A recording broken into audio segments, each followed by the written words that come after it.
What if the next LLM model that came out was so cheap that we just couldn't refuse it, right? Businesses just couldn't turn it down. Or we got hit with such a flood of cheap LLMs that it just became impossible to kind of tell one from the other.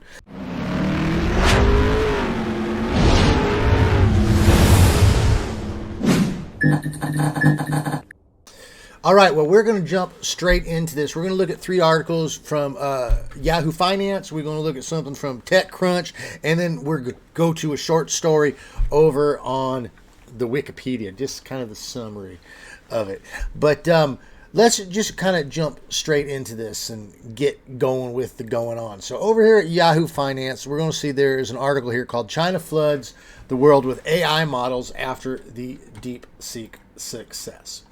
All right, well, let's go ahead and see what it says. For those of you who are catching up, DeepSeek came out here a month or 2 months ago and really blew away people's minds because where people had been spending, tens of millions on these larger models like ChatGPT and Grok, all of a sudden, DeepSeek came out and supposedly it only spent like tens of thousands or something like that, maybe 100,000, and came out with this model that rivals it. Now, we're not going to go too deep into that. Those numbers seem to be a bit massaged, which kind of get into the topic we're going to talk about later here about transparency and people's businesses' views on transparency. But essentially that sets the stage for what we're about to look at here. All of a sudden, with the massive success of DeepSeek, people are saying, whoa, maybe there's a way we could be looking at AI models in a way that could kind of boost that profit margin a bit. So let's go ahead and take a look at this. All right, so China floods the world with AI models after DeepSeek success. DeepSeek did more than just show the AI industry you don't have to spend billions to build artificial intelligence. It fired up a long dormant Chinese tech industry. And now Western names from OpenAI to NVIDIA Corp may pay the price. Since DeepSeek upstaged OpenAI in January with a powerful model that purportedly cost several million, okay, I guess I had my numbers wrong, Chinese tech leaders have flooded the market with a rapid succession of low-cost AI services, undercutting premium offerings from the like of OpenAI and Alphabet Inc.'s Google. Chinese companies have in the past 2 weeks rolled out no fewer than 10 major product updates or released. That's just the big names. Okay, so Beidou unfurled the Ernie X1 in direct competition with DeepSeek R1. So all of a sudden now we've got another model coming in. Alibaba Group Holding followed suit with its own AI agents and reasoning model upgrade. Just in the past week, Tencent Holdings, Tencent's a big name in the business, in the open source, you see a lot of stuff by them, trotted out its AI blueprint in answer to the R1. Ant Group Corp showed findings on how Chinese chips can slash cost by a fifth.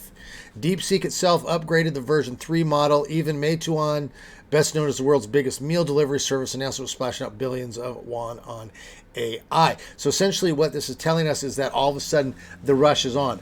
DeepSeek came out with a cheap model and all of these other businesses are like going, yo, we could do cheap stuff as well.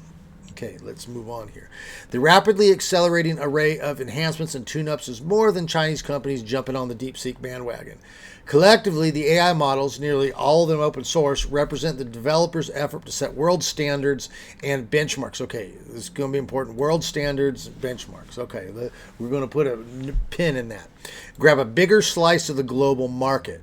While the jury is out on whether these AI releases match or surpass the most cutting-edge systems from Western developers, and notice we're talking Western, we're talking Chinese, we're differentiating these into 2 different markets here, and that's going to become important as well. These newer options are putting more pressure on the business models of leading U.S. companies. OpenAI, for one, is now trying to strike a careful balance. The GPT maker said it's mulling giving away some of its technology following DeepSeek's success with the open source approach. At the same time, OpenAI is still weighing charging far more for its more sophisticated products. If DeepSeek's low-cost template is replicated, that may also shrink the profit for NVIDIA, which specializes in the expensive AI chips. So in other words, what it's saying is if you don't have such a reliance on NVIDIA chips, then NVIDIA stock is going to go down. And GPT is having to basically think about between creating cheap product and creating quality product. Now, this is not anything new to the market when it comes to products. We have things like Temu over here. Okay, so Temu over here, of course, is a cheap Chinese product place here. So you could go and you can buy this mattress over here. You could go buy it somewhere and get a nice quality one, or you could get it for like a fifth of the price on Temu. But there's quality issues. Anyone who has bought stuff off of Temu knows that when you get it, it's not quite garbage, but it's throwaway product. It's very cheaply manufactured stuff that they can flood the market as an alternative to paying the fuller price. So whereas you might pay $20 over here for this thing, look at that. I mean, that's $20 for that. I mean, that's nothing, right? You probably pay $150, $200 to $300 for actual quality. So this is nothing new to the market here. China has always been known as the place that can create inexpensive, cheap product, okay, at the cost of quality. So we have ChatGPT, OpenAI over here, and they're struggling with this now because just like any other market, saying, well, we want to have a quality product, but at the same time, we have this pressure of the not quality market coming in and putting stuff. So we need to strike a balance. And now to make it a little bit more difficult here, the quality of the DeepSeek stuff is not necessarily a same as talking about the quality of Temu over here. We're actually going to get something that's very shoddily put together or very thin, but having more to do with we're going to get into that more, into safeguards, more into what it's offering, more into how it's built. Whereas these Western companies are putting tons of money into hiring teams to make sure of safety protocols, making sure that for freedom protocols, making sure all this kind of stuff. When you're dealing with a business that does not share your same I'm just going to use the term moral constraint or more your view of the world, all of a sudden it opens things up. It's like somebody saying, maybe perhaps it would be like a religious person saying, in my business, I have a constraint upon a certain thing that I'm doing that my religion causes restraint on. And then you have someone that comes in that has no religion, let's say, and they would say, well, okay, I don't have that constraint upon me, so therefore, I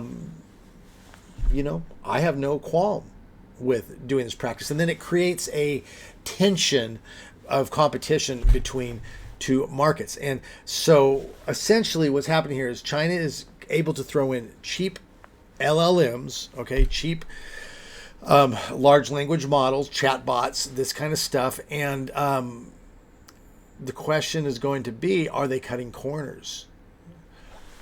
Are they going to be holding to the same protocols? Are they going to be doing the things in it that the Western companies do? And perhaps is some of the cost cutting because of that, because they are not concerned about some of the things we're concerned about. And we're going to get more into that in our next article, but let's just get through the rest of this.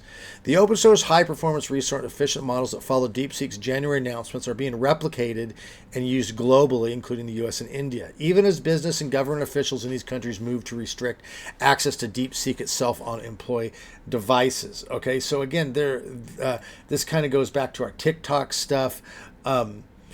The bite dance things. I think Australia was known for that, for they had placed a ban on these things on government devices because, again, when you're dealing with people that don't necessarily share your same core values, and I'm not even going to at this point make a judgment upon one core values versus the other, but I'm saying that when you do have two entities that have conflicting values, it causes an issue of what can they do that we wouldn't do, and so when it comes to government devices, maybe they're spying, maybe there's backdoors, maybe their look at competition is a little bit different than ours, and we all know that global laws are different, so maybe they can get away with stuff that we couldn't get away with. So again, what this is pointing out, and I think this is what we want to get at here, is that these things are being replicated, but they're not necessarily being trusted, okay? And we're going to come back to that. That is a really key point. So Chinese developers are reshaping the market, calling into questions the massive infrastructure investments pledged by big U.S. tech companies such as OpenAI, Microsoft Corp, Apple Inc., and BMW. Okay, if you assume the Chinese LLM players' intent is to disrupt the market and steal share, it's work, says Jane Wilton, managing partner and founder of Monavat, a consultancy for tech companies. They might be willing to eat up the cost right now, but it won't stay free forever. So there again, it actually is pointing out that there could be some manipulation going on here where I say, oh, it's really cheap. Oh, you can do this. But maybe it's just a loss leader. Maybe there is something further down the road that we're looking at saying, so it's really not as cheap as we're saying it, but say, hey, we made it for this amount and this. But what we're not telling people is that we took a loss on it. And so again, these things, okay, so anyways, we're going to come back to this. At the same time, the Chinese cloud providers that host AI development are slashing prices. Okay, so there's, again, a loss leader. So that's like if you come into electronics store and they sell a DVD player for, a Blu-ray player for $20 and they lose $10 on it, but they're able to get you in to buy the vacuum over here where they make $100. So, you sell one thing for less so that you can sell something else for more. What would be that one thing they want to sell for more? Let's get into that later. On Tuesday, okay, warned of a potential bubble forming. Okay, I'm still astounded by the type of numbers that's being thrown around. Okay, some expect the parade of open source models to spill over into adjacent fields from computer vision to robotics and image generation in coming months. And this is going to be the takeaway from this article here, okay? So China's trying to do to AI what they always do: study, copy, optimize, and then bankrupt everyone with low prices and enormous scale. Okay, so that again comes back to our Temu stuff here. The Chinese are incredibly powerful when it comes to their manpower, their ability to run large scale things. So essentially, we could end up this article here. What they're saying here is that there is likely a flood of cheap LLMs going to be hitting the market, and that cheap LLMs can be spreading over to other technologies besides just chatbots, robotics, this and that.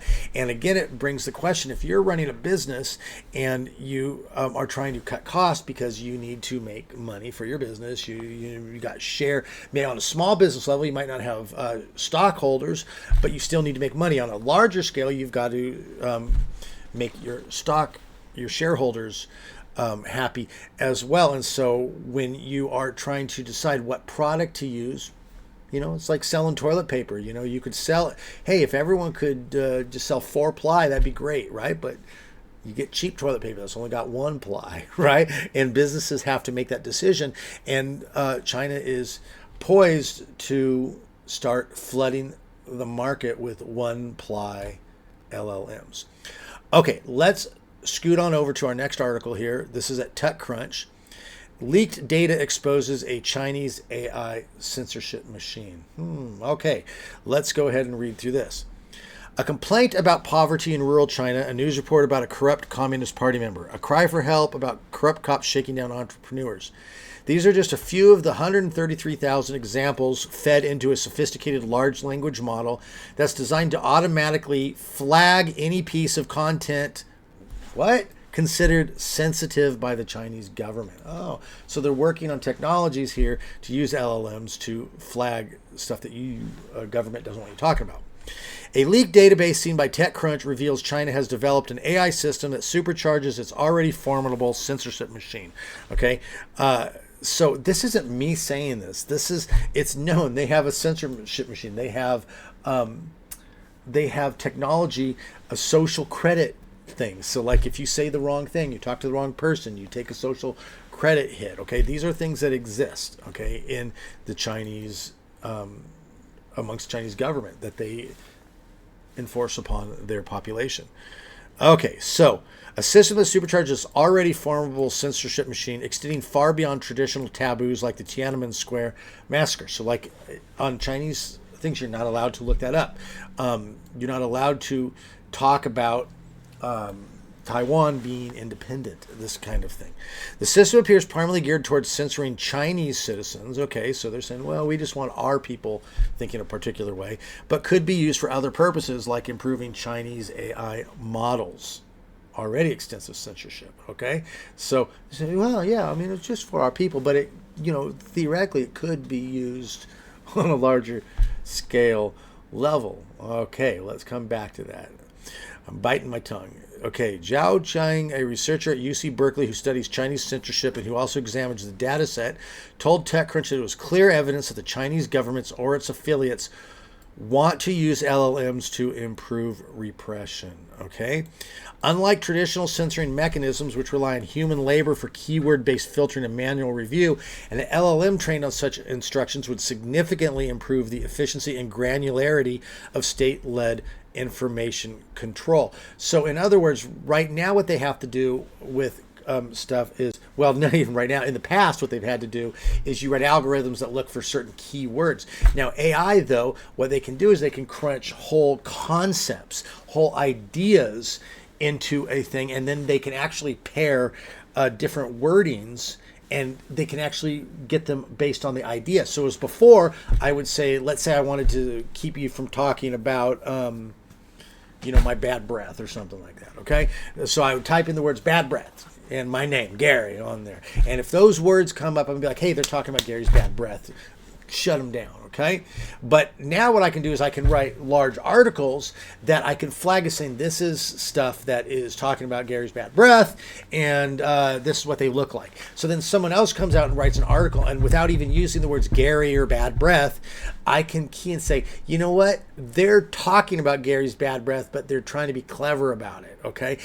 Because the LLM is able to take those concepts and digitize concepps rather than just keywords.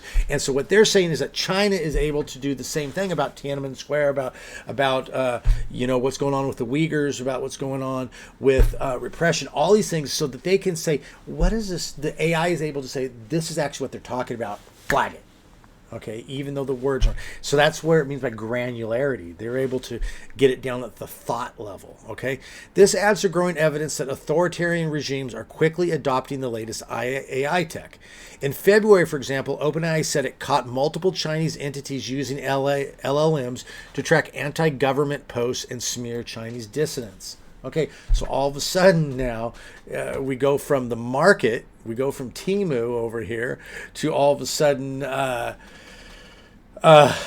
this is more than just the marketplace. This is a battle for thoughts. Okay, so the Chinese embassy in Washington, D.C. told TechCrunch in a statement that it opposes groundless attacks and slanders against China. Okay, and that Chinese attaches great importance to developing ethical AI. But again, we're talking ethical AI depends on your definition of ethics. Okay, a Christian ethics would be different than atheist ethics. Okay. Classical American ethics are going to be different than, say, classical, communist ethics. Okay, so if I believe that the individual is highly important, then my ethics are going to be based around the expression of the individual and the upholding of the individual. Now, if I believe that the individual is not as important as the idea, right? Perhaps I even say like this, and the idea is so important because it lifts up the individual. I mean, whatever, however I want to frame it. But if at the end of the day, I truly believe that a system is the most important thing, then my ethics are going to be based around building that system and propping up that system and assuring against attacks against the greater thinking, even to the point of repressing the individual for the sake of the thing. It's like Spock, it's one of those funny things in Star Trek. Spock talks about the needs of the many outweigh the needs of the few. That's basically not really good philosophy, because it's saying that if you have to kill a person, for the sake of these other 10, then you should kill the person. Okay, if you need to repress and bring terror to one person on behalf of the thing, then you should do that. Okay, they always say the worst place to be is with a the worst place to be with a pragmatist pragmaticist is in a boat where there's only enough food for one person, because that pragmatist is going to sit there and they're going to try to convince you that the most pragmatic thing for you to do is starve yourself. So again, we're talking ethical AI. So I'm not saying China is against ethical AI. I'm saying that their basis of ethics might be different than what our basis of ethics is. Okay, so the data set was discovered by security researcher Net Ascari, who shared a sample with TechCrunch after finding it stored in an unsecured electric search database hosted on a Baidu server. This doesn't indicate any involvement from either company. Okay, there's no indication of who built the data set, right? So they're not throwing blame, but they're saying it exists. In language early reminiscent of how people prompt GPT, the system's creator tasks an unnamed LLM to figure out if a piece of content has anything to do with sensitive topics. So again, this is not word-based, this is concept-based, okay? Using LLMs to differentiate concepts. So concepts related to politics, social life, and the military. Such content is deemed highest priority and needs to be immediately flagged. Top priority topics include pollution, food safety scandals, financial fraud, and labor disputes, which are hot button issues in China that sometimes lead to public protests. For example, the Shifeng I don't know about that. Any form of political satire is explicitly targeted. For example, if someone uses historical analogies to make a point about current political figures, that must be flagged instantly, and so must anything related to Taiwan politics. Military matters are extensively targeted, including reports of military movements, So again, it's concept based, it's idea based, and there are certain ideas that they're saying that these models are flagging you on. Okay, so I think we could. It's going to go on another piece of content laments rural poverty in China, describing rundown towns. So they don't want you talking about this stuff. Okay, they don't want you mocking their political leaders. They don't want you doing these. They want you thinking about the world in a particular manner. Okay, they don't want criticism to the way that they think. Now, someone might say, like, well, in America, we don't want criticism. Yeah, but you don't go to jail for talking critical about the president. If they did, half the country would be in jail at any given time. So the idea here is that not only is it frowned upon, okay, but it's actually chopped. Okay, and then you build these things into like your social credit service and all this kind of stuff, and you can really put the boot heel on people. Okay, so right now we're just talking about, and here it is, repression is getting smarter. The data set examined by TechCrunch is the latest evidence that authoritarian governments are seeking to leverage AI for repressive purposes. All right, and this is really important to keep our eye on. Now, as we go back, I'm going to go back now to our last article. And what was our last article about? Oh, flooding the market with cheap Chinese LLMs. Okay, so all of a sudden the Chinese have found a way to make incredibly cheap LLMs, throw them out there. Well, what are those going to be? What are those going to be based on? What are those going to be? What's the core thing? So like if I create a shoe and I say, hey man, I've found a way to make really cheap shoes. Okay. And here's how you do it, and you can buy the blueprint from me. Well, you might be making your own shoe, but it's still based upon my blueprint, okay? So all these things have to have basic ethics beneath them. They have basic data sets, because how it works when you train LLMs is you take billions of ideas and concepts and words and sentences and you train it. So if I want to start a business, I'm not going to go out and find billions of data sets or billions of sentences and paragraphs and conversations and train it. What I'm going to do is I'm going to go out to the market and I'm going to buy someone else's data sets. Now, if I find that it's really easy it's really cheap to go get an LLM that's already trained, it's got the basic knowledge I need on it, it's going to have been trained on something. Okay, and if the market, if suddenly we're back to a Temu thing over here and it's just like, oh, LLM here, look at these different LLMs, they're all coming from the same place. They're all going to have the same background. Okay, so what does that have to do with the rest of it? Well, let's move on here. Okay, I'm going to go ahead and, oh, look at that. Hold on just a second. Let's hop on over to our last article today. This is going to be over on Wikipedia. Now, if some of you may be familiar with the artist Philip K. Dick, who wrote back in the 50s and 60s, and I think into the 70s before he passed away, and was a forward thinker. He actually created a lot of these terms. I think digital might have been a word that he created, but really forward thinker. A guy took a lot of drugs, honestly, and he wrote a short story back in 1959 named War Game. So let's just going to read through the synopsis of this war game, okay? So the plot summary. So the Ganymedans, okay, those are the aliens. They're considering war with Earth. A group of Earth toy safety inspectors examined 3 new toys from Ganymede to discover they should be allowed to be imported. So, in other words, these two, Earth and the Ganymedes, are trading partners, but they're kind of at war, okay? And so they want to check the products that are coming in. A toy soldier, and it revolves around this, a toy soldier game where 12 soldiers attack a citadel, a virtual reality suit, and a Syndrome and Monopoly-like board game. So you got 3 things that came in. The 12 soldiers attack a citadel, the virtual reality suit, and a board game that looks like Monopoly. Okay? The inspectors determine that the Citadel is absorbing the soldiers one by one for an unknown purpose. So in the story, you find out that the soldiers attack it. There are these things, you're watching it, and they'll attack it, but every time it runs, a soldier's missing. Okay, and so it's like, well, why is that happening? Is it building something using those parts? So it's absorbing the soldiers, and there's a fear that the game may secretly be an atomic bomb building to critical mass. The suit is so real. Then they look at the suit. The suit is so realistic that an inspector finds returning to reality difficult. With enough time, a child would find doing so impossible. Okay, so they look at the game. They look at the Citadel thing, and they're going, "This looks weird and suspect. We don't know what's going on. This could be really dangerous." They look at the suit. And they realize that this actually isn't good. Maybe this is like, social media on crack or something like that. Okay, they find that with enough time, a child would find removing from it impossible. Then they play the board game while waiting. So they're waiting for the thing with the Citadel, with a bomb disposal expert, for the last soldier to disappear. But when it's done, they find the Citadel is actually a therapeutic tool to build confidence in children. Oh, okay, it's actually kind of nice.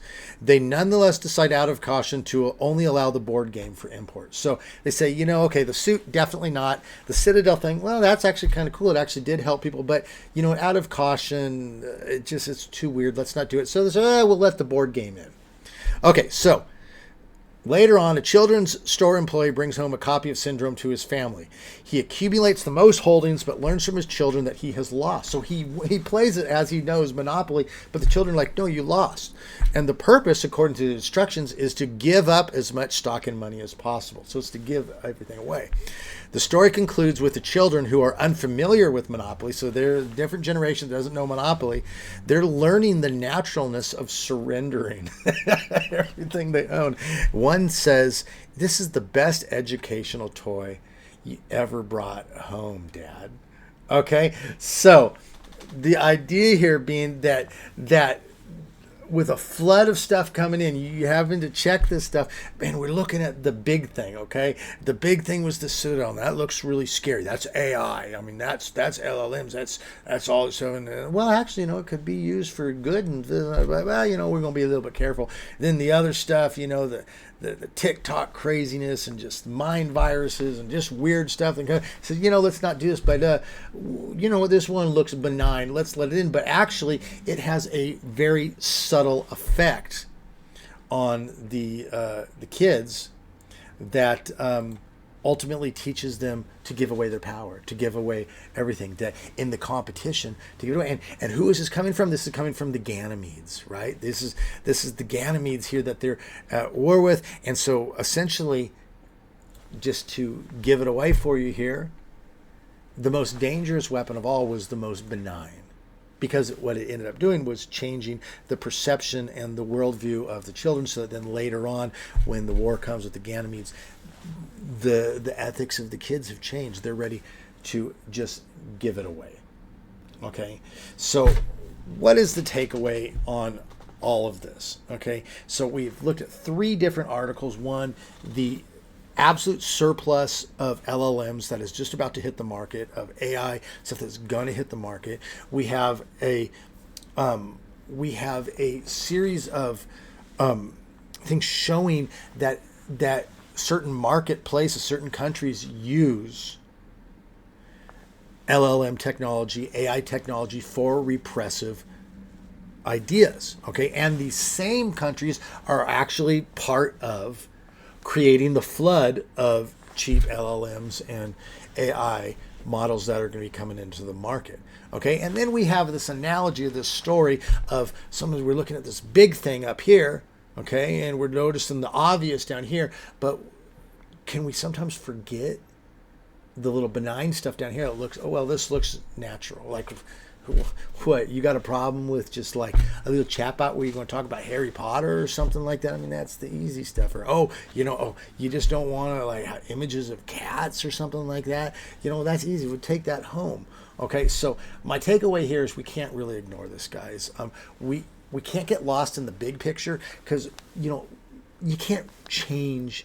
Like, you look at the river, the Mississippi River, and you go, oh, the Mississippi needs to run. You can't change. It's too big. There's some things you have to accept. AI is here. Okay, countries are very real. Marketing, global trading takes place. There are something that's just so big that we cannot get lost on fighting the stuff that is never going to change. Okay, it's the small stones in a river. So there's that old saying that you really want to divert a river, a small stone can actually change that, right? You can't go out and change the banks of the river, but sometimes just very key placement of a stone in the river can divert the flow in such a way that over time that river makes a different path. Okay, and that's what we need to be watching out for. Okay, those are the shifts over time that we need to be careful about. We live in a geopolitical world. It is insane to think that politics don't play a part in business. Okay, so we live in a geopolitical world where we have differing worldviews, we have differing religions, we have differing ideas of personal autonomy and freedoms and the value of the individual versus the value of the system, all these things.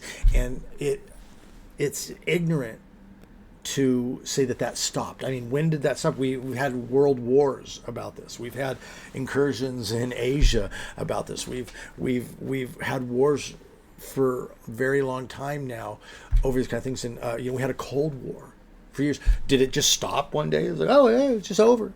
And now all we do is trade. Hey, it's just, hey, it's Timu. Of course not. Okay, and so we can't change the bigger picture of this. Okay, we're not going to change the fact that the world wars and that nations are not even just in competition with each other, but are in active moving against each other. We can't change that kind of stuff, but we can be aware of the fact that small things can change the flow of bigger things. Okay, there's a flood of LLMs coming out, flood of robotic stuff coming out, and